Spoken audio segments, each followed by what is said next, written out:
Sir ఇప్పుడు gold మీద long రన్‌లో మనం ఇన్వెస్ట్ చేయడం మంచిదా? ఇన్వెస్ట్ చేసిన తర్వాత ఏదైతే ఇప్పుడు లాస్ట్ ఇయర్ గనక 60,000 వరకు ఉంది. ఇప్పుడు 120 ఉంది. ఆల్‌మోస్ట్ డబుల్ అనుకోవచ్చు. ఈ టైప్ ఆఫ్ ర్యాలీ ఎప్పుడు రాబోతుంది? ఫస్ట్ ఆఫ్ ఆల్ మనం గోల్డ్‌ని చూస్తే యాక్చువల్‌గా ఓన్లీ పాజిటివ్ ట్రెండే గాదు. నెగెటివ్ ట్రెండ్స్ గూడా ఉంటాయి గోల్డ్‌లో. గోల్డ్ మీద నెగెటివ్ గూడా ఉంటది. ఇప్పుడు మనం చూస్తే 1990 నుంచి 2000 వరకు గోల్డ్ నెగెటివ్ రేట్. 1990లో ఎంతుందో 4500. 2000 చూస్తే కూడా 4300 ఉంది. అంటే ఇంకా పడింది గోల్డ్. సో, నెగెటివ్ ట్రెండ్ అది. 10 ఇయర్స్ పాటు జీరో రిటర్న్ గోల్డ్. అలాగే 2012 నుంచి అలాగే 2018 వరకు గోల్డ్ అసలు రిటర్నే లేదు. ఎక్కడుందో అక్కడే ఉంది. గోల్డ్ అదే 2,200, 3,000 మధ్యలోనే ఉంది గ్రాము. అంతకు మించి పెరగలేదు, అంతకు మించి తగ్గలేదు. కన్సాలిడేషన్ స్టేజ్ 8 ఇయర్స్ ఉంది గోల్డ్. అంటే ఎక్కడికి వెళ్ళకుండా అక్కడే ఉంది. సో, దాన్ని బట్టి మనం అర్థం చేసుకోవచ్చు. గోల్డ్ అన్నీ గోల్డ్ డేసే కాదు. 2020 తర్వాతే గోల్డ్ గురించి ఇంతలా మాట్లాడుకుంటున్నాం.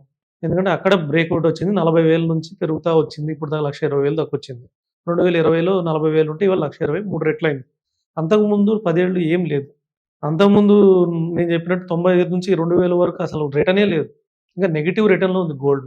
అలా అందుకనే గోల్డ్ అనేది ఎప్పుడు పెరుగుతుంటదని గ్యారంటీ ఏం లేదు. ఇప్పుడు సిల్వర్ ఉంది. సిల్వర్ వేటి కోసం యూజ్ చేస్తారు? ఇన్వెస్ట్‌మెంట్స్ కోసం యూజ్ చేస్తారు. తర్వాత ఇండస్ట్రియల్ మెటీరియల్ అది. Industrial material, solar panels, industrial panels అన్నిటికి యూజ్ చేస్తారు. కన్సంప్షన్ ఉంటది. కన్జంప్షన్ ఉంటుంది. సో, వరల్డ్‌లో ఎన్ని ఇండస్ట్రీస్ ఉన్నాయి.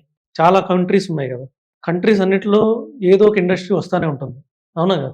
ఎందుకంటే వరల్డ్ మొత్తం పాపులేషన్ పెరుగుతానే ఉంటది. పెరుగుతున్నప్పుడు అక్కడ ఏదో ఇండస్ట్రీస్ వస్తానే ఉంటుంది. డెవలప్‌మెంట్ అవుతానే ఉంటుంది. ఇండస్ట్రీస్ వచ్చినప్పుడు వాళ్ళకి సోలార్ ప్యానెల్స్ కావాలన్నా, ఏం కావాలన్నా కూడా సిల్వర్ కావాలి. అంటే ఇది కంటిన్యూయస్ కన్జంప్షన్ మెటల్ ఇది. సిల్వర్ లేకపోతే డెవలప్‌మెంట్ లేదు. సిల్వర్ లేకపోతే ఇండస్ట్రీ ప్యానెల్స్ అవ్వవు. సోలార్ ప్యానెల్స్ అవ్వవు. సోలార్ ప్యానెల్స్ కాకపోతే మనం ఇంకా ఎనర్జీ కోసం ఇంతకు ముందులాగా బొగ్గు మీద వీటి మీద ఆధారపడాల్సొస్తది. సో, అందుకని డెవలప్‌మెంట్ ఇప్పుడేంది గ్రీన్ ఎనర్జీ. గ్రీన్ ఎనర్జీ అంటే ఏం కావాలి? సోలార్ కావాలి. సోలార్ కావాలంటే సిల్వర్ కావాలి. ఇవి ఇప్పుడే మన ఇండియా లాంటి కంట్రీస్ ఇప్పుడే యూజ్ చేస్తున్నారు. ఇంకా యూజ్ చేయని కంట్రీస్ చాలా ఉన్నాయి. ఇప్పుడిప్పుడే డెవలప్ అవుతున్న కంట్రీస్ చాలా ఉన్నాయి. సో, హ్మ్. ఫిలిప్పీన్స్ గానియండి, వియత్నాం గానియండి, ఇప్పుడిప్పుడే స్లోగా డెవలప్ అవుతున్నాయి. వీటన్నిటికి గూడా ఇంకా హ్యూజ్ మెటల్ కావాలి.